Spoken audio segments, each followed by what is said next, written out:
मुझे तो लगता है कि प्रधानमंत्री जी के जो सलाहकार हैं तो गलत सलाह दे रहे हैं उनको आजकल, क्योंकि पूरी जनता समझ रही है कि ये सब क्या है। जनता समझ रही है कि एजेंसीज का किस तरह मिसयूज हो रहा है, पूरी तरह से राजनीतिक है।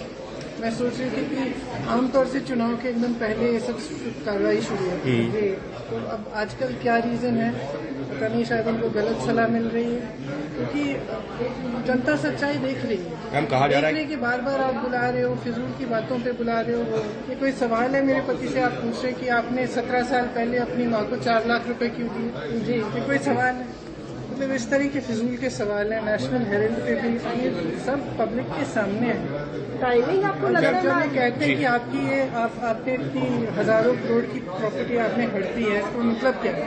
प्रॉपर्टी आपकी होनी चाहिए अगर आपने हड़पी है 2000 करोड़। तो अगर उस प्रॉपर्टी को आप न बेच सकते हैं, न रेंट कर सकते हैं, आप मर जाएंगे तो ना आप जायदाद में दे सकते हैं, तो जब उस पर कोई ओनरशिप है ही नहीं तो उसके हड़पने का क्या सवाल है? लेकिन मैम कहा जा रहा है सब मतलब एकदम पूरी तरह से ये झूठे इल्जाम है और ये सारा सिर्फ राजनीतिक उस पर किया जा रहा है। और एजेंसीज में भी मैं बैठी थी दो घंटों के लिए, आप तो वहाँ पर थे ईडी में जी, जो भी वेटिंग रूम में था, मैं पूछ रही थी भी आप किस लिए आए हैं, आपको किस लिए बुलाया, और एक के बाद एक यही आंसर है, या तो एक्सटॉर्शन के लिए बुलाया या पॉलिटिकल केस है।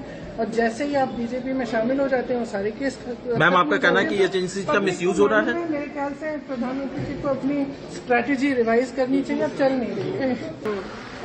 समन किया जाता है, वो बैठते हैं। मैं भी गई थी माँ के साथ, मैंने देखा कितने घंटों के लिए आप एक 77 साल की महिला को ऐसे बिठाएंगे जिन्होंने अपना जीवन दिया इस देश के लिए, जो हमेशा सिर्फ देश की भलाई के लिए उन्होंने सेवा की है। तो आप इस तरह से का बर्ताव करेंगे तो ठीक, लेकिन हम तो पूरी तरह से कोऑपरेट कर रहे हैं, चाहे मेरे पति हों, चाहे राहुल जी हों, चाहे सोनिया जी हों। मैम आपको लगता है कि एजेंसी पर प्रेशर है? मैं तो इंतजार कर रही हूँ, मुझे भी बुलाए, मुझे भी निमंत्रण दें। क्या वजह आपको नहीं बुलाया जा रहा है? भगवान जाने, उनसे पूछे।